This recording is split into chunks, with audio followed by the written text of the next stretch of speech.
June 25, 1876. A golden-haired general rides straight into hell. But his worst enemy wasn't the warriors waiting for him. It was his own arrogance.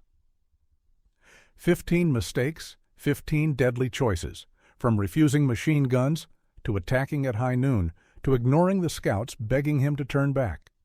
This is how George Custer actually died, not as a hero, but as a warning. But before we begin, make sure to like and subscribe to our channel to help support our community. June 1876. The Montana plains stretched tall with grass, the rivers thin and sluggish, and the man who had once ridden triumphantly through the Civil War now galloped toward infamy, straight into one of America's most devastating military failures. His name was George Armstrong Custer, a golden-haired general turned myth, a man starving for glory yet oblivious to ruin. But Custer wasn't felled solely by arrows and bullets. He was destroyed by his own choices, 15 lethal errors cascading like falling dominoes, each sealing his fate. First, misjudging the enemy's strength. They couldn't possibly outmatch us. Could they? Custer had received warnings, repeated ones, of a vast native encampment near the Little Bighorn. Yet to him, vast meant hundreds, perhaps 1,000 warriors, not thousands. When his Crow and Arikara scouts crested a ridge overlooking the valley, they halted in dread. Below sprawled an immense gathering, over 10,000 Lakota, Cheyenne, and Arapaho, with as many as 3,500 warriors. The scouts pleaded with Custer to turn back. One scout even stripped off his military uniform and donned his tribal dress, a silent omen of impending doom. But Custer dismissed it. If there are that many, he scoffed, then the entire Sioux nation is camped there. He assumed it was a ruse. It wasn't. This wasn't just a clash. It was the greatest native force ever amassed on American land, and Custer rode in blind. Second, splitting his army in hostile territory. Divide and be conquered, Sun Tzu warned. Divide your foe to crush him. Custer did the reverse. He fractured his forces in enemy lands. With no accurate maps and no fresh intel on the village's size, he carved his regiment into 3. Major Reno would assault the southern edge. Captain Benteen would sweep the left flank. Custer, leading the last 210 men, would charge from the north. But the strategy had a deadly weakness: separation. The units were scattered miles apart, with no way to communicate except fragile couriers on horseback. If one group faced attack, the others couldn't reinforce them. And they did face attack. Reno's troops were torn apart. Benteen drifted without direction. Custer, isolated, encircled, overpowered. History labels it a tactical maneuver. In truth, it was a death sentence. Third, dismissing his native scouts, the men who tried to stop the disaster. The Crow and Arikara weren't just allies. They were seasoned plainsmen. They understood Sioux and Cheyenne tactics, how they fought, how they rallied before battle. When they spotted smoke from countless lodges and warriors daubing their faces for war, they raised the alarm. "Too many," one scout urged. "You can't win. Wait for backup." Another begged him to delay and summon General Terry's reinforcements. But Custer called them liars. He mocked their courage, spat on their loyalty. "The 7th Cavalry doesn't retreat," he snarled. The scouts stripped off their military uniforms, bracing for the end. They fought to save him. He refused to listen, and he rode in with 210 men. Fourth, refusing Gatling guns and backup. Who needs firepower when you've got fame? Before the campaign, Custer was offered Gatling guns, early machine guns that could unleash 350 rounds a minute. They were cumbersome, yes, but lethal in a fight. He refused. Too sluggish, he claimed. They'd delay the advance. He also spurned extra infantry from General Terry. More soldiers meant sharing glory. Custer wanted speed, a solo triumph. Yet at Little Bighorn, it was the native warriors who held the advantage, armed with Winchester repeaters, Spencer carbines, and a forest of arrows and spears. The man who scorned machine guns now faced an indigenous army with superior weapons and overwhelming numbers. The Gatlings gathered dust in camp. Custer's remains would soon litter the Montana prairie. Fifth, charging blind. He had no idea where he was, but he attacked anyway. The land around Little Bighorn was a tangle of ravines, bluffs, and gullies, perfect for ambushes, a nightmare for cavalry. Yet Custer didn't scout it. He didn't survey the ridges. He saw smoke, saw the lodges, and plunged ahead. That choice doomed his men. Trapped between unscalable cliffs, uncrossable rivers, and warriors who knew the ground like their own breath, Custer's troops stumbled blindly. The natives moved like shadows, striking from land they'd known since birth. They weren't just outnumbered, they were outmaneuvered by the earth itself. And Custer had delivered them to it. Sixth, striking at the worst moment. Who attacks in broad daylight? Any veteran of the Indian Wars knew one rule. You strike at dawn. He attacked at high noon, when warriors were alert, armed, and waiting. Dawn assaults catch enemies groggy and unprepared. But Custer? He struck in glaring sunlight, hours after the village had spotted his approach. By the time gunfire erupted, Cheyenne and Lakota war parties were already mobilized, scouts positioned, battle lines formed. This wasn't an ambush. It was a declaration of war. Picture jamming a spear into a beehive at midday while wearing clanging armor. That was Custer's strategy. Seventh, expecting the warriors to scatter. They'll break when we charge. They didn't. Past battles had poisoned Custer's instincts.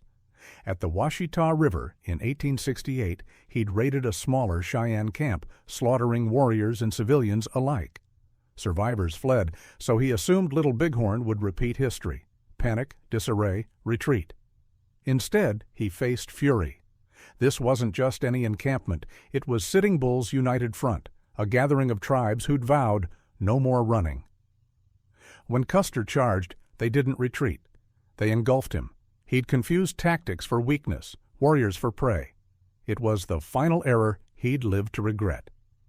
Eighth, weaponizing women and children. Capture the families, and the men will yield. The opposite occurred. Custer's plan to flank the village and seize civilians, a brutal tactic he'd used successfully before, backfired catastrophically. This time, it ignited a single burning purpose in every warrior: defend them, kill the invaders. As Custer's troops attempted to flank the village from the north, they weren't met with retreat, but a tidal wave of warriors thundering toward them like a wildfire. His cruel gamble had exploded in his face. You don't corner men who've lost everything, their land, their families, their freedom. You ignite them, and Custer had no clue what fury he'd awakened. Ninth, throwing Reno into the slaughter alone. Reno, you lead the charge. Good luck. Custer commanded Major Marcus Reno to attack the southern end of the village with 140 men, assuring him the rest would follow. But as Reno closed in, the horrifying truth struck him. This was no small camp. It sprawled endlessly.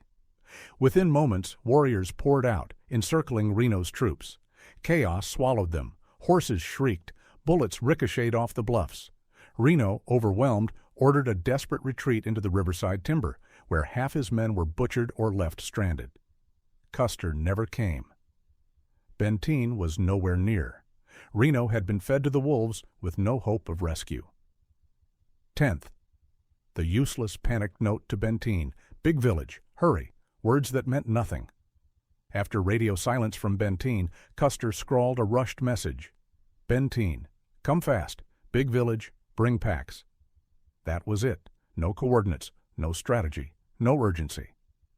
Benteen, already bogged down by brutal terrain, was further delayed by the pack train hauling vital ammo and medical supplies.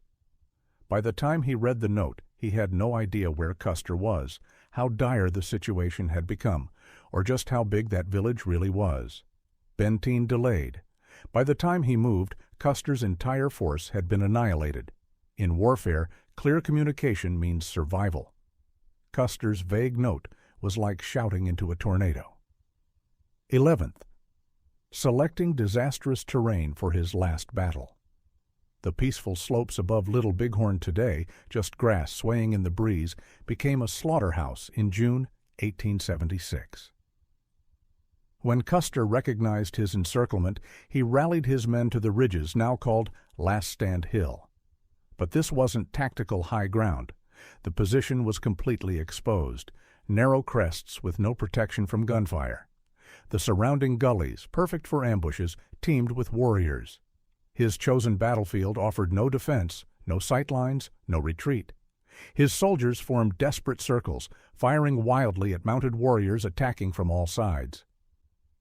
Custer had marched them into a death pit, and the enemy poured in like floodwaters. Some troopers tried to flee, others dismounted for brutal close combat. None survived. Custer's last stand wasn't just a battle, it was the culmination of his myth-making. He wasn't simply fighting for victory, he was battling for eternal fame. This engagement, he believed, could propel him to Congress, perhaps even the White House. He raced to beat General Terry to the fight, hungry for glory, newspaper headlines, his portrait in the Capitol. So he dismissed warnings, refused reinforcements, and charged ahead, not for tactical advantage, but for legend. Even as his command crumbled, history records no retreat orders, no fallback positions, no tactical adjustments. As his men fell around him, Custer clung desperately to his delusion of victory. He didn't just die fighting. He perished, clinging to his delusion. The 7th Cavalry wasn't merely overpowered, they were completely disconnected. Reno was in full retreat. Benteen was immobilized. The supply train lagged miles behind. And Custer he commanded in total isolation. No communication lines, no synchronized movements, no grasp of the battlefield. A handful of couriers raced through kill zones, some shot mid-ride, others vanishing forever. While Sitting Bull's forces coordinated with signals and scout networks across the ridges, the U.S. Army was operating blind. When Benteen finally linked with Reno's shattered troops, they listened desperately for Custer's orders. Only silence answered, not just ominous but absolute. 14th, no exit strategy, no alternatives, fight or die, that constituted the entire battle plan. Competent generals prepare for setbacks. Custer refused. No secondary positions, no defensive perimeter, most damningly, no retreat protocol. Convinced of invincibility, he made survival impossible. No medical wagons, no reserve supplies. Soldiers carried only what fit in saddlebags. When the bullets flew, it became victory or annihilation. Ultimately, annihilation. The massacre concluded in 120 minutes. No prisoners taken, no living witnesses from Custer's battalion. The northern detachment was obliterated so thoroughly it might never have existed. 15th, paralysis as disaster unfolded. War demands adaptability. When plans fail, leaders must improvise. But Custer? He watched his strategy disintegrate and remained rigid. As warriors closed in from all sides, as his lines collapsed, as defeat became inevitable, he kept charging forward into the myth he'd created until that myth became his grave. When Reno's forces crumbled, he abandoned them. When Benteen went dark, he never sought him. When faced with the village's true scale, he charged regardless. Every possible alternative existed, waiting for Terry's main force, consolidating his troops, scouting defenses, establishing fallback positions. He rejected them all. This wasn't a general's campaign, it was a man sprinting toward his own legend. By the time reality pierced his delusion, the noose had already tightened. Rifles cocked, warriors closed ranks, and Custer was moments from becoming immortalized, not as a hero, but as a warning. The aftermath spoke in terrible silence. Custer, his brothers, his nephew, his brother-in-law, 260 soldiers, their corpses sprawled across the hillside, stripped, defiled, whitening under the merciless sun, black with flies. Only the myth remained pristine, the noble last stand. But the brutal truth? The warriors didn't defeat Custer. Custer defeated Custer. 15 catastrophic errors, each compounding the last until no one remained to pay the price. A symphony of arrogance where every note was fatal. Custer's bones would bleach on that hill. His legend would burn brighter than ever. But the truth? He wasn't defeated by warriors, or bad luck, or fate. He was outmaneuvered by his own pride, outgunned by his own arrogance, and in the end, the only thing left standing was the lesson.